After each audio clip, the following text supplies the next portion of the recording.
All right, I'd like to present you with another example. Remember I said in all of these area problems, you will be given a certain scenario involving a rectangular field, okay? And then sometimes they want to enclose all four sides of the field. Sometimes they don't. Sometimes the field is divided into sections. Sometimes it's not. So I am going to make up another example. Again, this is made up. This does not come from the textbook or from your notes. And now I would like you to watch the videos and then try the examples from the textbook on your own and see if you sort of understand the method.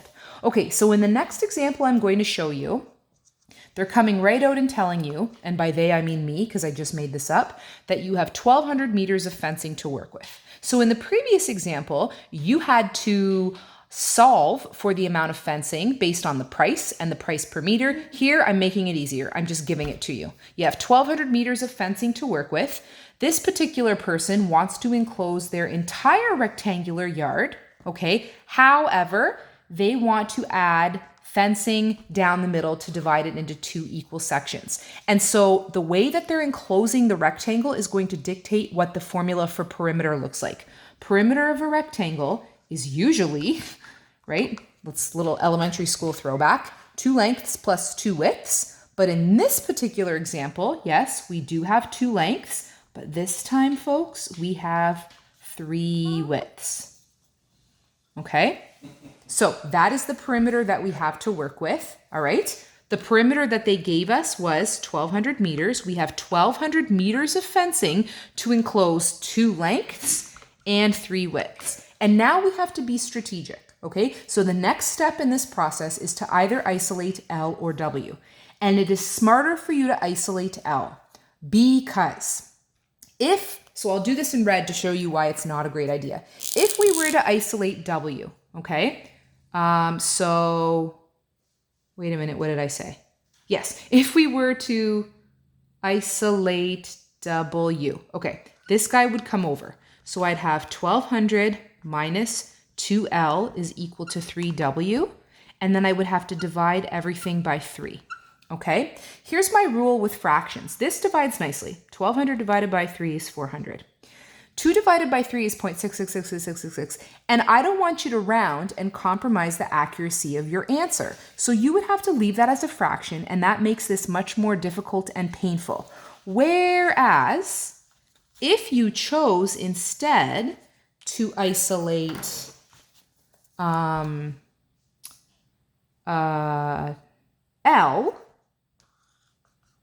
we get 1,200 minus 3W equals 2L, and then we divide everything by 2, and we get 600 minus 3 divided by 2 is 1.5. It's a nice friendly decimal. We don't have to round it. It's not repeating, okay? And it just makes our lives, I'm sorry, this should be W. I'm sorry. Makes our lives a lot easier. So kind of the rule of thumb, if you can isolate a variable and end up dividing everything by an even number, it makes your life a little bit easier. And that's something that you want to try to do so you can avoid working with fractions. All right, so they told me they want to enclose a rectangular field. They want to enclose all 4 sides and put a line down the middle to split it in 2 sections. So instead of the traditional perimeter is 2 lengths plus 2 W's, we have 2 lengths plus 3 widths because we're going down the middle of the field with fencing. I added that into my equation for perimeter, and I've isolated a variable. My goal here is to maximize area, so I need a formula for area, and it doesn't matter. Area is always length times width. That is not going to change. Now I need to substitute into this formula. I just said that this whole thing represents the length, so let's go ahead and put it in for length. And W, leave it alone. Okay, in the previous example that I showed you, I converted this to standard form. That's not incorrect, but it's actually not necessary. Right from here, you could set the factors equal to 0. So that's exactly what I'm going to do. I took that formula, I recopied it on another whiteboard, and right from here, I'm going to set the factors equal to 0, which means 600 minus 1.5W is 0, and W is 0. Here I have to isolate W, so I'm going to bring that guy to the other side. I have negative 1.5 W is negative 600. Now I'm going to divide both sides by negative 1.5, and W is equal to 400. This is an absolute total coincidence. I didn't plan it, okay? So it just so happens that, again, my axis of symmetry, like the previous example, is going to be 200. Okay?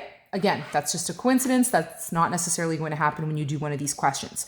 So if the question said, what are the dimensions that will maximize the area of the field? We know one of them. We know that the width is going to be 200, but we don't know what the length is. So the width is 200. What's the length? I don't know. But we have a formula for length. Earlier, we did quite a bit of work to get this. So we're going to go ahead, recopy that formula, and substitute, okay, our newfound width into that formula. And it just so happens that when the length is 200, the width ends up being, when the width is 200, the length ends up being 300, okay? So now we have options, right? If they just wanted to know the dimensions, we've got them. However, if they actually want to know what the maximum area was, we can. Area of a rectangle is always, oh my goodness, you guys, is always going to be length times width. 300 times 200, which is 600,000. It's been a really long day. 60,000 meters squared. So we can just multiply the length and the width together, or we could have gone back to this original equation and substituted 200 into there, and we would have got the same answer. Okay, so now just for fun and for practice, I want to challenge you to try one of these on your own. I'm not going to present the solution. I'm just going to present you with the question and the answer. And then you can absolutely message me on Edsby if you have questions. So let's say Farmer Kerr has a rectangular field, and this, as you can tell by my gorgeous drawing, is the grass. So he only wants to enclose 3 sides of the field, and he wants to divide it into 4 equal sections so that he could separate his cherry trees, peach trees, blueberry bushes, and strawberry patch. I don't know. It really doesn't matter. So he's got 200 meters, or pardon me, 2,000 meters of fencing that he's working with, and he wants to enclose a rectangular field in this fashion with a goal of maximizing the area. Okay, so go ahead, pause this video, try this question, and then I'm going to present the answer. Okay, so I actually hope that you paused this video and tried it on your own. Here's the perimeter formula based on our diagram. Here's L after it was isolated, plugged it into the area formula. Right from here, I set the factors to 0. Major coincidence that, again, the axis of symmetry is 200. I solved for the length, which means I took that value of 200 and plugged it back into this equation. So I know to get optimal dimensions, meaning a maximum area, the width is going to be 200 and the length is going to be 1,000. I don't know what that area is. So then I took the width of 200, plugged it back into my original equation. I got a max area of 200,000 meters squared. And then just to show you, this is what the equation would look like in vertex form if I wanted to model this scenario. Where did -5 come from? Let's go back to my formula here. -5 is what I would have gotten if I had expanded and simplified to put that in standard form and written it in the correct order. Okay, so it's just another example, not a ton of detail in my explanation there. You now have 3 of these resources, examples at your disposal. Please try the questions from the review and in the homework. And if you're still struggling, by all means, message me on Edsby.